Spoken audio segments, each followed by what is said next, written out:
Hello everyone, मैं मनवीर और आप देख रहे हैं life I study at home. तो आज मैं आपके लिए बताने वाला हूं प्रकाश का परावर्तन। कार्य ऊर्जा एवं शक्ति चैप्टर आपका कंप्लीट हो गया। आपने अभी तक अगर नहीं देखा है तो प्लीज़ आप उसे देख लीजिए। स्टार्ट करते हैं। लाइट, प्रकाश। नेक्स्ट है ये आपका कार्य ऊर्जा शक्ति से अलग है प्रकाश का परावर्तन। ये जो प्रकाश तुम्हारा जो चैप्टर है इसमें बहुत सारे डाउट रहते हैं कि कब इमेज बनती है, दर्पण होते हैं तो वो कितने प्रकार के होते हैं, कॉनकेव लेंस या कॉन्वेक्स लेंस, कहाँ पे वस्तु रखी जाए और प्रतिबिंब कहाँ बनेगा। तो इस चैप्टर में आपके सारे डाउट क्लियर हो जाएंगे। देखिए इधर चैप्टर है प्रकाश।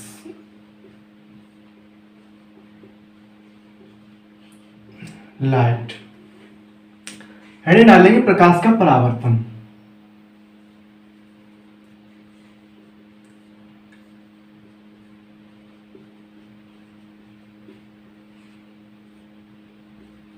Reflection of light.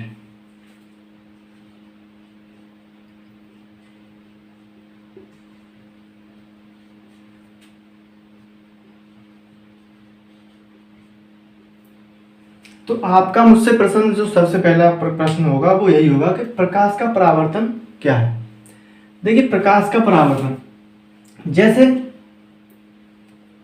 चित्र में आप देख पा रहे हैं कि लाइट आ रही है, प्रकाश किरण आ रही है और वो उसी माध्यम में वापस जा रही है। प्रकाश किरण आ रही है और देखो वो उसी माध्यम में वापस जा रही है। तो क्या होता है, जैसे आप ये कोई पृष्ठ है, कैसा है, चिकना पृष्ठ। जब इस पृष्ठ पर कोई किरण ऐसे आएगी तो वो क्या होगी, यहां से वापस उसी माध्यम में लौट जाएगी। ये कोई दूसरी किरण आई और ये भी इसी माध्यम में लौट गई। अच्छा, ये तो था चिकना पृष्ठ। अगर पृष्ठ खुरदरा है, रफ है, तो मान लो ये किरण इस पे आई तो ये इधर चली गई, एक और किरण इधर आई, ये मान लो इधर चली गई, और आई इधर चली गई। तो क्या होता है, इसमें जो प्रकाश किरण आ रही है वो जिस डायरेक्शन में आ रही है उसी डायरेक्शन से नियमित परावर्तित हो रही है, लेकिन इसमें कोई सिस्टम नहीं है, वो इधर भी जा रही है इधर भी जा रही है। वो किस वजह से जा रही है, क्योंकि जो इसका पृष्ठ है वो चिकना नहीं है। तो ये जो किरण आ रही है, इस किरण को नाम देते हैं हम, क्या कहेंगे इससे, ये है आपतित किरण, इंसिडेंट रेज।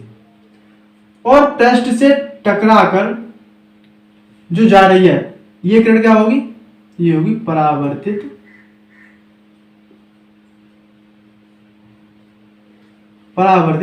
किरण, रिफ्लेक्टेड रेज। अच्छा, ये किरण ऐसे आ रही थी और ये इधर को परावर्तित होगी, लेकिन इस किरण को जाना कैसे था, इसको ऐसे ही तो जाना था, तो ये ऐसे नहीं आके ऊपर के लिए मुड़ गई। तो प्रकाश का परावर्तन क्या है, किसी भी किरण का उसी माध्यम में मुड़ जाना।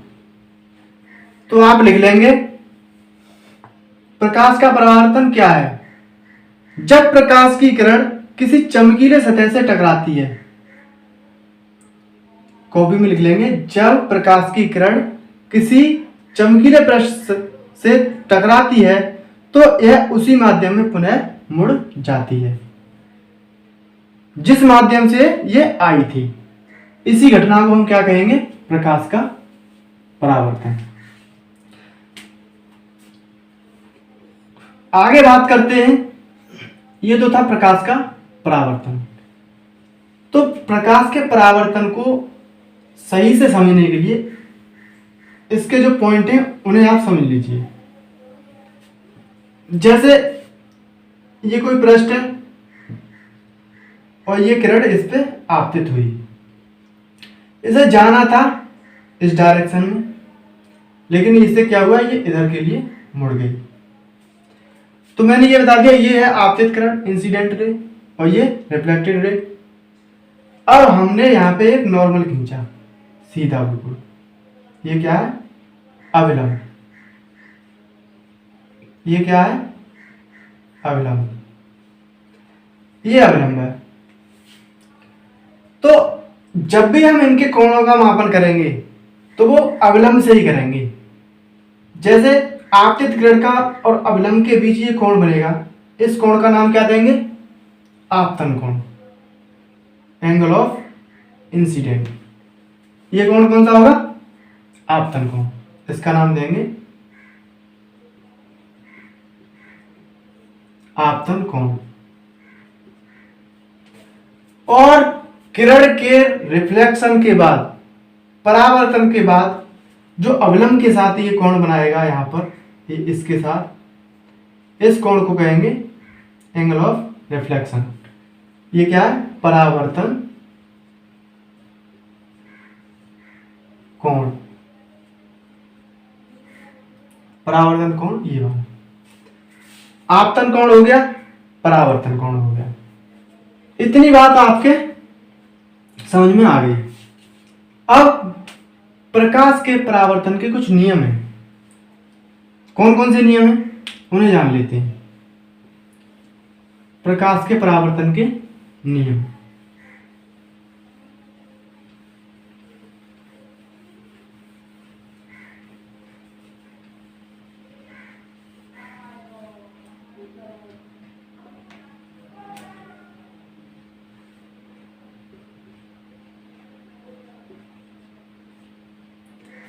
तो इसका जो प्रथम नियम होता है वो क्या कहता है कि आपतन कोण और परावर्तन कोण दोनों समान होते हैं।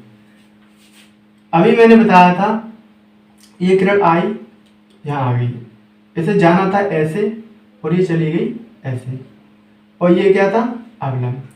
तो ये जो इंसिडेंट एंगल है और ये रिफ्लेक्शन एंगल है, ये जो दोनों कोण होंगे, ये आपतन कोण है और ये परावर्तन कोण।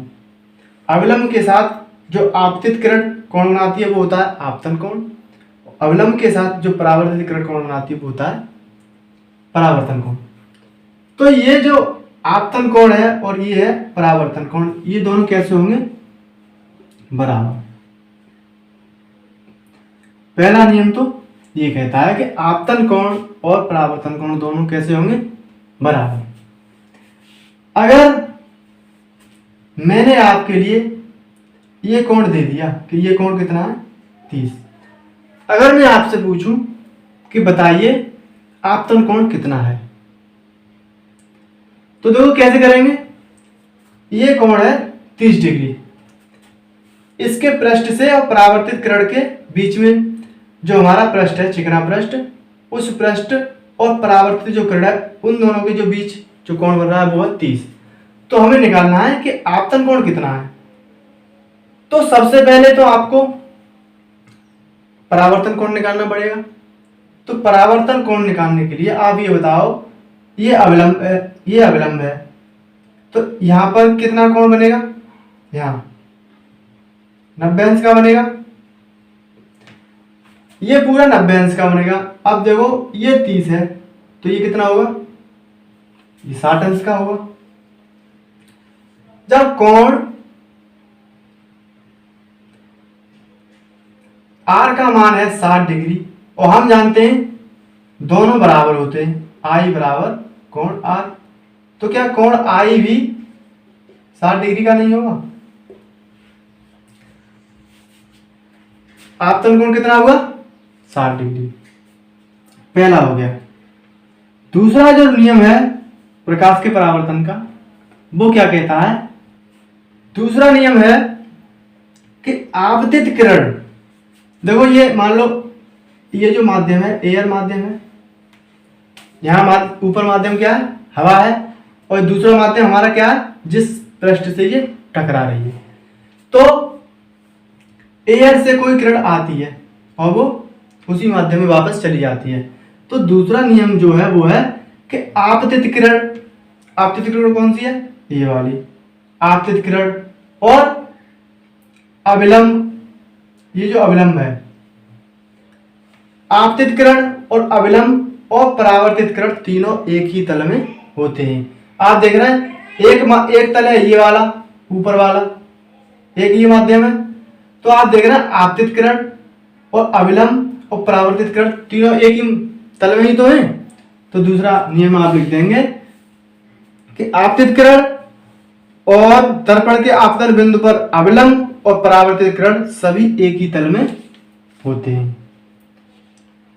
यहां से देखो हम एक कोण का मान निकालेंगे, विचलन कोण।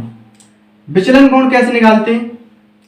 जैसे ये है, ये किरण आई और इसे जाना था ऐसे, और ये चली गई इधर, इस यहां पे एक अविलंब होगा, ये अविलंब है। अब इस किरण ने, परावर्तित किरण ने कितना विचलन किया है? आप मुझे बताओ, इतना ही तो किया है। इसे जाना था ऐसे, ये चली गई ऐसे, तो इसका जो विचलन हुआ है वो कितना हुआ है? ये मान लिया मैंने डेल्टा। इस किरण का जो विचलन हुआ वो कितना हुआ? डेल्टा। अब हम जानते हैं कि ये दोनों कोण बराबर होते हैं, तो यहां से हमें डेल्टा का मान निकालने के लिए क्या क्या करना है? देखो हम जानते हैं कि कोण I और कोण R, आपतन कोण और परावर्तन कोण, और अगर डेल्टा को अगर जोड़ दें, जैसे ये पूरी है, ये पूरा है, अब इस पे जो कोण बनेगा यहां से यहां तक कितना बनेगा?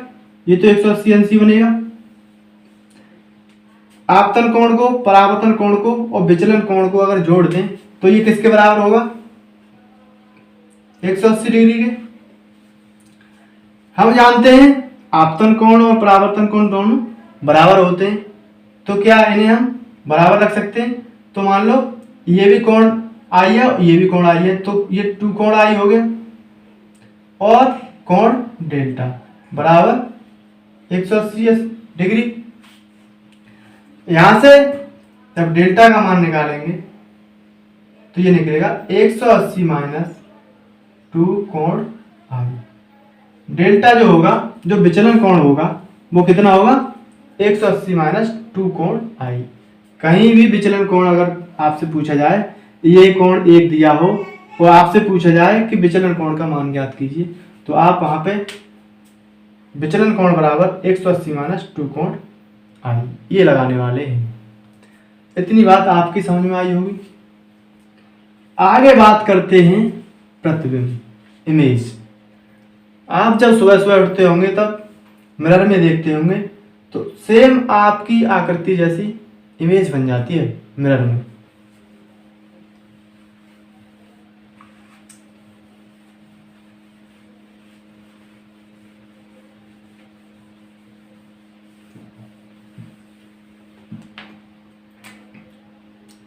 इमेज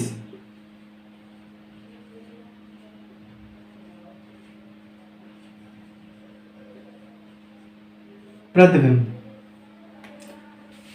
प्रतिबिंब कब बनता है? तो अगर प्रतिबिंब के बारे में आपको समझना है तो हमें उससे पहले दर्पण की जानकारी होनी चाहिए। दर्पण कितने तरह के होते हैं? एक समतल दर्पण होता है, एक गोली दर्पण भी होता है। तो इमेज कब बनता है? तो इमेज तो जब 2 या 2 से अधिक परावर्तित किरणें कहीं पे मिलें, वहीं पे इमेज बन जाता है। अगर वो किरणें जो परावर्तन के बाद गई हैं, अगर वो रियल में मिली हैं तो प्रतिबिंब वास्तविक बनेगा। अगर रियल में नहीं मिली हैं, एक तरह से हमें आभास हो रहा है कि वो मिलती हुई प्रतीत हो रही हैं, तो वहां पे जो इमेज बनेगी वो कैसी बनेगी? आभासी बनेगी। तो उससे इमेज यानी प्रतिबिंब को जानने से पहले हमें दर्पण के बारे में कुछ समझना होगा। तो दर्पण कितने प्रकार के होते हैं? यहां पे हम 2 दर्पणों की बात करेंगे। एक होता है समतल, एक होता है स्फेरिकल, बोले तो गोलीय दर्पण।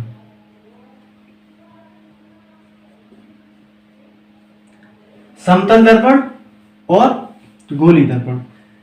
समतल दर्पण क्या होता है, मान लो ये दर्पण है, इसके एक साइड तो बहुत चिकनी होगी और एक साइड पॉलिश्ड होगी।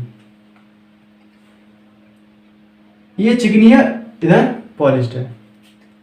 गोलीय दर्पण, गोलीय दर्पण वक्र के आकार का होगा, गोलाई में, ऐसा नहीं समतल हो। तो जो गोलीय दर्पण होंगे वो दो तरह के होंगे, एक होगा उत्तल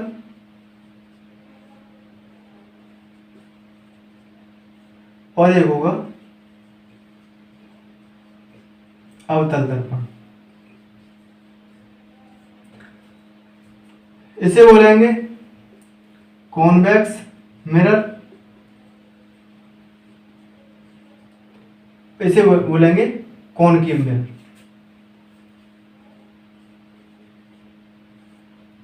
कॉनकेव मिरर। अब बात करते हैं, ये जो समतल दर्पण है इसके द्वारा प्रतिबिंब कैसे बनता है। समतल दर्पण के द्वारा प्रतिबिंब का बनना, उसे देखते हैं।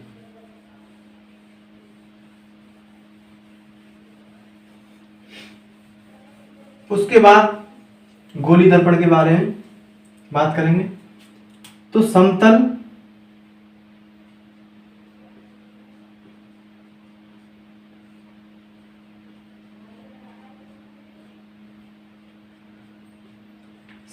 दर्पण द्वारा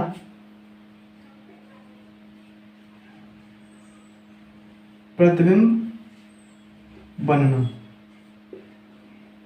समतल दर्पण द्वारा प्रतिबिंब कब बनता है और कहां बनता है, कितना बड़ा बनता है, आभासी बनता है या वास्तविक।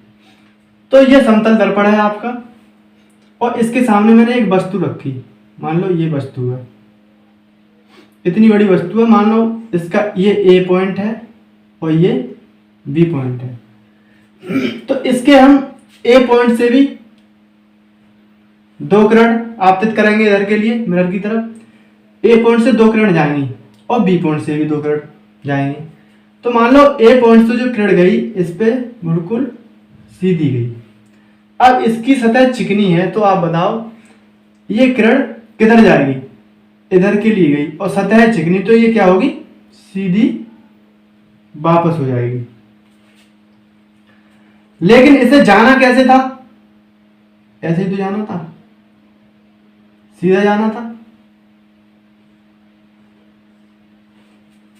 बिल्कुल सीधा जाना था। एक किरण हम तिरछी डालते हैं इस पे, ऐसे मान लो इससे यहां गई, ठीक है। तब जब ये टेढ़ी है तो ये भी रिफ्लेक्ट हो जाएगी ऐसे, क्योंकि समतल है। अभी इससे पहले हमने बात की थी कि जब इससे ऐसे किरण आएगी तो टकरा के ऐसे परावर्तित हो जाएगी, तो ऐसे ही ये किरण परावर्तित हो गई। लेकिन इसे जाना कैसे था, जाना था ऐसे, लेकिन हमें मालूम क्या पड़ रहा है कि ये किरण कहां से आ रही है, इधर से आ रही है, इधर से, यहां से ऐसे आ रही है, ऐसे ही तो मालूम पड़ रही है। तो ये किरण ऐसे जा रही है। अब बी पॉइंट से एक किरण सीधी, तो सीधी जाएगी, देखो सीधी किरण ये यहां पे लगेगी और ये वापस आ जाएगी, क्योंकि इसकी सतह चिकनी है तो ये कैसे होगी, वापस।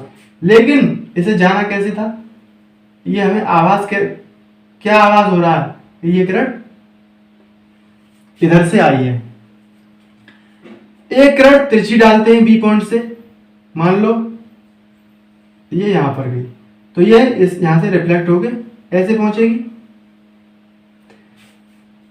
और मालूम कैसे पड़ रही है, ये किरण कहां से आई है, यहां से,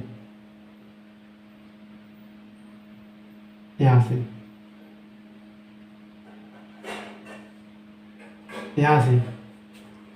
तो आप देख रहे हैं ये जो किरण हमारी जो वस्तु थी वो यहां पर बन गई, जैसी वस्तु यहाँ थी वैसे ही इसके पीछे बन गई। क्या वास्तव में ये परावर्तित किरणें मिल रही हैं? तो आप कहेंगे वास्तव में तो नहीं, ये आभासी, आभास ही तो हो रहा है आपको, तो ये आभासी मिल रही है। तो जब आभास हो रहा है किरणों के मिलने का, तो जो प्रतिबिंब बनेगा वो कैसा बनेगा? आभासी। और एक बात ध्यान कर लेना कि जो आभासी प्रतिबिंब होता है वो हमेशा हमेशा कैसा होता है? सीधा। आभासी प्रतिबिंब हमेशा सीधा होता है।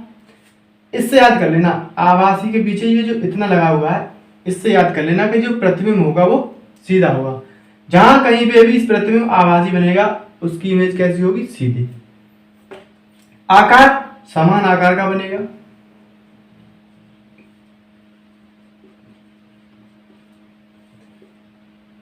समान दूरी होगी।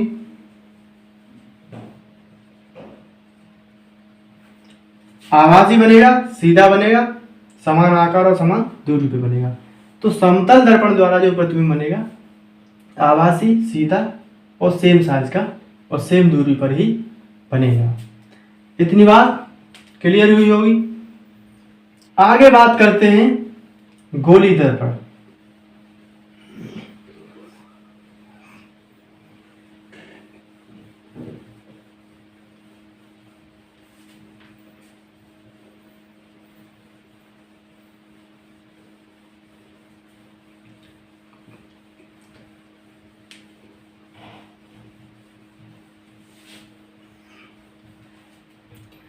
गोलीय दर्पण, तो गोलीय दर्पण के जो भाग होते हैं उनको समझते हैं।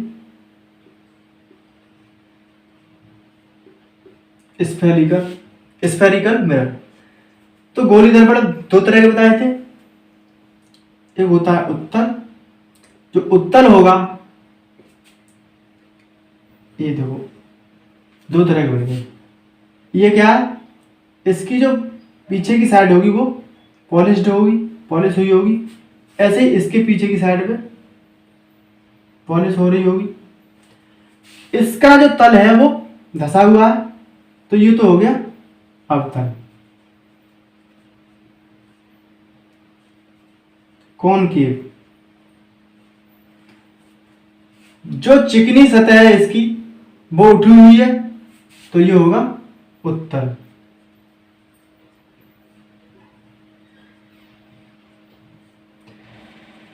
कॉन्वेक्स, उत्तल उठा हुआ तल, जिसका तल उठा हुआ होगा वो उत्तल दर्पण होगा। अवतल, जिसका तल धसा हुआ होगा वो अवतल दर्पण होगा। एक साइड चिकनी होगी और एक साइड पॉलिश्ड होगी। अब देखो, ये जो मिरर है, ऐसा नहीं लग रहा कि ये कटे हुए हैं। क्या ये एक मिरर को लेते हैं, जैसे यही लेते हैं, तो क्या ये ऐसे करके एक वृत्त से ही तो निकला होगा, गोल गोल दर्पण से ही निकला होगा। तो इसका कोई सेंटर होगा, इसे बोलते हैं वक्रता केंद्र।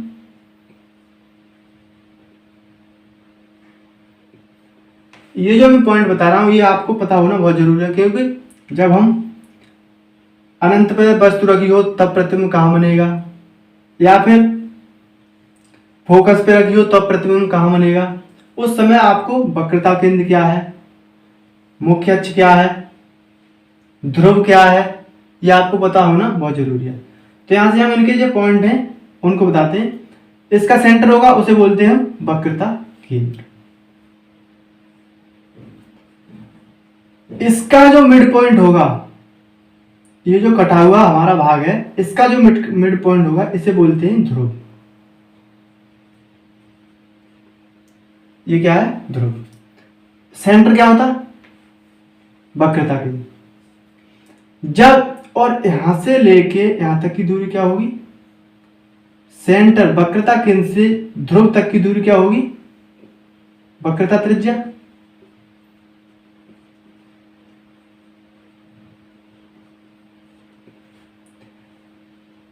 और जब हम ध्रुव को और वक्रता त्रिज्या को जब मिला देंगे ऐसे, तो ये जो लाइन होगी इसे हम क्या बोलेंगे, मुख्य अक्ष।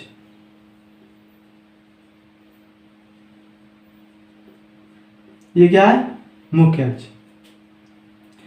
सेम यही टर्म इसमें होंगे, जैसे इसमें इस तरफ है ऐसे इसमें इस तरफ होंगे। तो इसे दोबारा बनाते हैं, ऐसे इधर पॉलिश्ड है ये,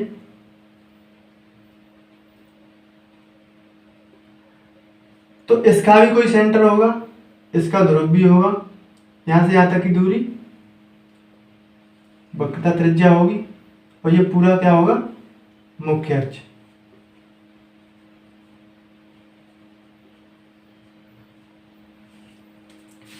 यहां तक बात क्लियर हुई होगी।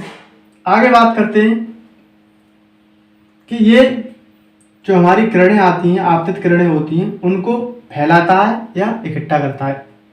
कौन सा उनको फैला देता है और कौन सा इकट्ठा करता है। तो वहां पे जहां पे ये किरणें मिलती हुई प्रतीत हो रही होगी उसे फोकस का नाम देंगे। उस चीज को और समझते हैं।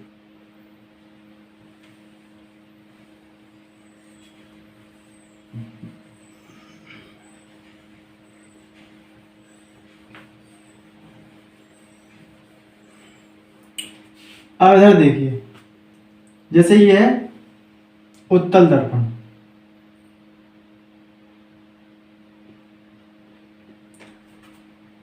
मान लो यहां से किरण आई, ऐसे ही इस पे किरण आपतित हुई,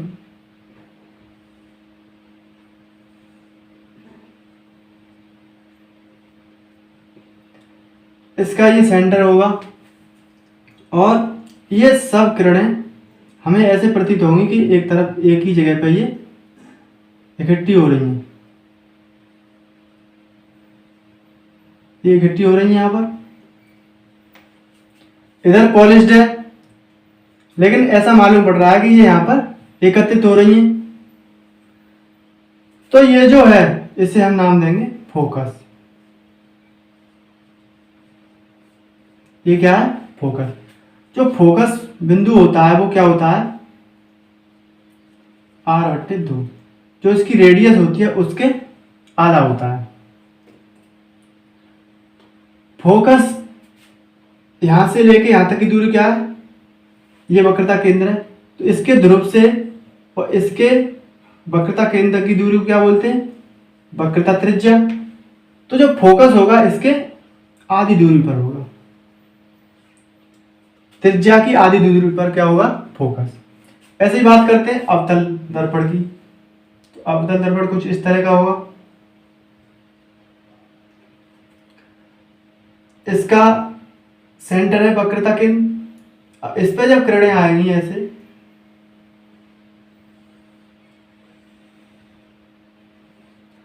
तो मान लो इसका फोकस यहां है, तो ये यहां एकत्रित हो जाएंगी सब,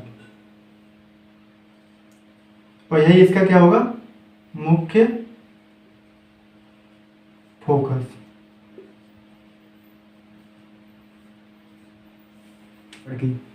इन गोलीय दर्पणों द्वारा जो प्रतिबिंब का निर्माण होता है वो कैसे होता है, उसके लिए आपको कुछ नियम याद रखने होंगे कि किरण जब मुख्य अक्ष के समांतर जाएगी तब वो वापस होगी, या फिर कहाँ होके जाएगी, या फिर वक्रता केंद्र से होके जाएगी तब कहाँ पे जाएगी। तो ये बातें आपको याद रखने के कुछ पॉइंट होंगे, उनको ध्यान रखने के बाद हम एक एक करके उत्तल दर्पण से छवि का निर्माण कहाँ पे होगा, जब अनंत पे होगी तब कहाँ होगा, फोकस पे होगी तब कहाँ होगा, ऐसे करके एक एक करके देखेंगे।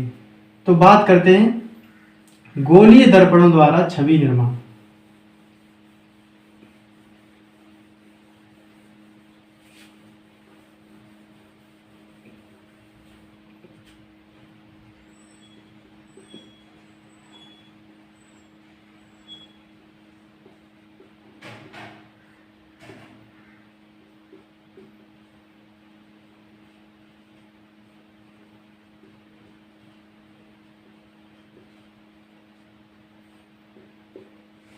गोलीय दर्पण द्वारा छवि का निर्माण। बात करते हैं सबसे पहले, कोई सा भी लेंस ले लीजिए आप, जैसे हमने ले लिया अवतल लेंस, अवतल दर्पण, लेंस की बात बाद में करेंगे, ये है अवतल दर्पण। तो पहला रूल क्या कहता है, पहला जो नियम है वो क्या कहता है, ये कौन सा दर्पण है, अवतल। ये जो नियम होंगे वो दोनों दर्पणों के लिए समान होंगे, जो इस पे लागू होगा वही उत्तल दर्पण पे भी लागू होगा।